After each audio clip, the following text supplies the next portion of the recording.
Welcome to this episode of Disrupt Education. I got Malcolm Crawford. How you doing? How are you, man? I'm good. Thanks for coming on back.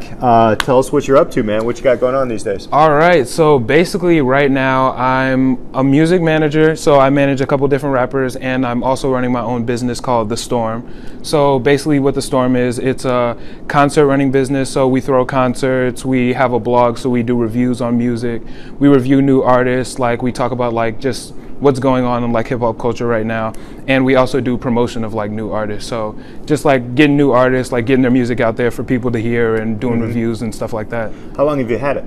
I've been doing this for about since March, so not too long, but it's been moving, working well since I've had it. Right, and you have how many? You've been promoting how many shows so far? You got one or two in the bag? 2 shows in the bag, Yeah. so that's been doing well, and we're planning to do another show at the end of the month. Nice. I like it. How many artists do you work with? So right now I'm working with 2 artists closely, and I have about 3 or 4 more, like, you know, on the back burner that are doing their own thing, and then when they need help, they come to me and things like that. Nice. So let's go back into high school and how you got to this point right now. Okay. Where are you at right now? And So I'm going to be a sophomore in college. Yeah. I did my first year at Southern Illinois University, did well, learned a couple things. You know, I learned a lot there, but it's just not for me. So this year I'm going to be going to Triton, the local community college, getting my credits up, and then hopefully transferring to UIC. what at the end of all this, what do you want? What kind of degree? Where do you want to be? So I'm looking to get a business management degree with a minor in marketing, so I can continue to work on my business. And you know, in this day and age, marketing is everything. Yeah. So I've got to know how to market and just get the business out to people. Right. So going back through like your high school career into college, and then the things that you're learning now, like what ways do you learn best? Like how do you learn classroom? Do you learn like hands-on? So when it comes down to the classroom, the majority of things I've learned in the classroom haven't been from the lessons as much as it has been from just like interaction. So like, you know, from classrooms, like, you know, you meet people, you see how the teacher teaches, and you learn like what kind of learning style works best for you. And then it's easier to take that type of thing and apply it to the real world and learn in that way. What have you learned the most by starting your own kind of business and everything? There's a lot. It's a lot. I've learned just how much goes into it. Like when you're running your own business, it's kind of hard to like put it on the back burner, you know. It has to be like number one, you know. So I put all of my energy into it, all my time. So I just do so much work with it, and like it kind of becomes a part of me, you know. So it's just like what I do. So like when people ask, like basically I run a business and I'm a student, like at the same time. It's not like they're equal to me, you know. Like they're the same thing. So you're taking like basically systemic learning versus hands-on learning in business. Exactly. Do you think that as a business owner that helps you as a student, or vice versa? It definitely helps me as a student, because when it comes down to time management, when it comes down like in schoolwork, it's a little bit different. Like because of a business, it means a little bit more to me because like it's mine, you know. So I learned how to manage my time better. Like I'm a lot more organized now, and that transfers into my school. So now like I used to just have like a bunch of different notebooks, but now I know like this is for this is for that, this is for that. And like I've learned all of that through running the business, and it's taught me like what works and what doesn't work. Is there anything like in high school, going back to your high school career here, would there have been anything that you would have changed a little bit differently that would have helped you become more organized, more focused, or just, you know, I guess more into it? Yeah.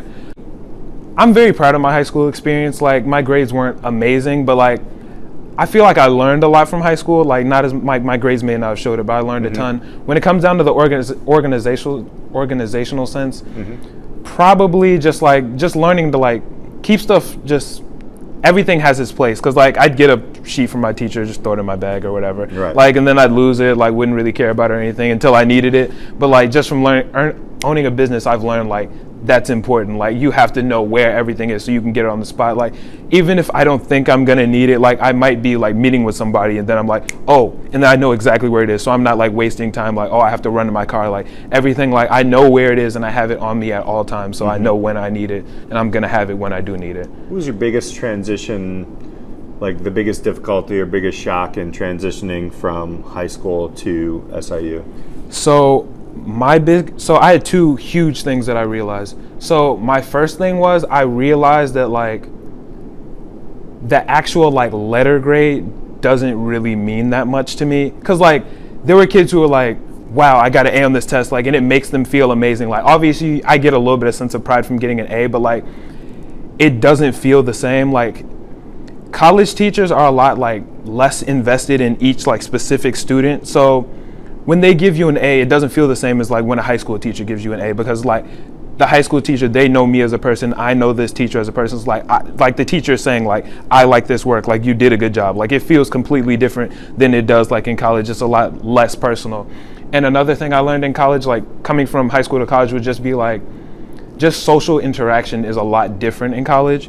Because in high school, like, you come to school, like you have your school friends that you talk to, and then you go home and like you don't really see them that much. Like in college, like those are kind of the same people, you know, because you know, you're in the dorms with them, like you're in the dining halls with them, like you're always with these people. So you get it's a different connection than it is in high school. Wow, you never think of that. You know, you still have your groups, and I remember going through college, you would go through, and you're actually going, everybody's in kind of the same pool, and everybody's trying to figure it out. When did you learn that you wanted to be a business major and go into that? I knew that I wanted to be a business major even in high school, because business was kind of just like what I did. Both of my parents are entrepreneurs. Like, I've tried out a couple different businesses even in high school, but my heart was never like 100% in it. It was kind of like, I'm just doing this because I think it'll make me money. But now, like, I'm doing it because this is something I'm passionate about, something I love, and now like I'm really into it and fully invested into it. And I've known that for basically like my whole life, that I wanted to be an entrepreneur. What would you change then? Kind of an entrepreneurial spirit,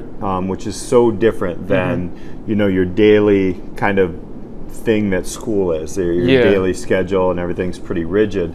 How would you change a high school system if you could? So I would change a high school system in the sense that like everybody learns differently, and high schools are set up to only teach toward a certain type of person, like the type of person who learns in the classroom, go home, do your homework, then you do the test. I don't operate in that way. A lot of times in the classroom, I get the majority of what I need like from the class, and if I need background, like I go home and I learn it. But like homework, it's kind of like useless to me because I'm not really learning anything from it. Like, I have everything I already need. I don't feel like I learned that much from homework. Some people do, some people don't. And some people just don't test well. So when it comes down to high school, I feel that it needs to be a lot more personalized towards like what each individual student needs, because not everybody is getting what they're needing in the system we have right now. How does that look like ergonomically with you know, we're sitting in a room right now that's you know, kind of cutting edge here. But what does curriculum look like individually to you? Individually, probably a lot more computerized. Like, obviously, like there'll still be teachers and things like that, but teachers there's not enough teachers to teach like, you know, one-to-one for every student. But it's a lot more self-based learning. Like, you can like take more control of it for yourself. So you're learning things you're actually interested in, because it's really hard for some students can do it, but me personally, it's hard for me to get a good grade in a class that I'm not interested in at all. Like, there are some things like I just don't care about, like, and they could be important, but some things never come back up. And it's just like, you're learning it just to learn it. Like, teaching is so outdated. Like, nowadays we're not learning how to function in this day and age, like in this world. Like, we're not learning about social media or how to like function day-to-day basis. Like, we're being taught as if everyone is going to leave this school, we're going to get a 9-to-5 job, all going to sit like at the same desk and do the same job. But the world doesn't work like that anymore. Right. That's awesome. So what's next with you and the Storm? Basically, I just want to kick it up to a whole different level. I want to be able to have a lot more concerts, and having like the concerts like in different cities or different states, like just to move out and just have it be like a nationwide thing or even a worldwide thing, just so like I want it to be like a common name, like, hey, did you see the post on the Storm about like what just happened? Like, yeah, Kanye did this, like let's go check the Storm, you know? So like I want it to be like one of the nexuses for like hip hop culture. Well, I think you're doing a great job with it already. We had some conversations before this. I'm excited to see where you and the Storm go, man. Awesome. I appreciate you being here. Thank you very much. Awesome, and thank you so much for being a disruptor. You're going to be next up. I hope so. Coming up there on the Storm. We'll put all that information right here. Guys, check out this website. We'll talk to you later. Keep disrupting. Disrupt.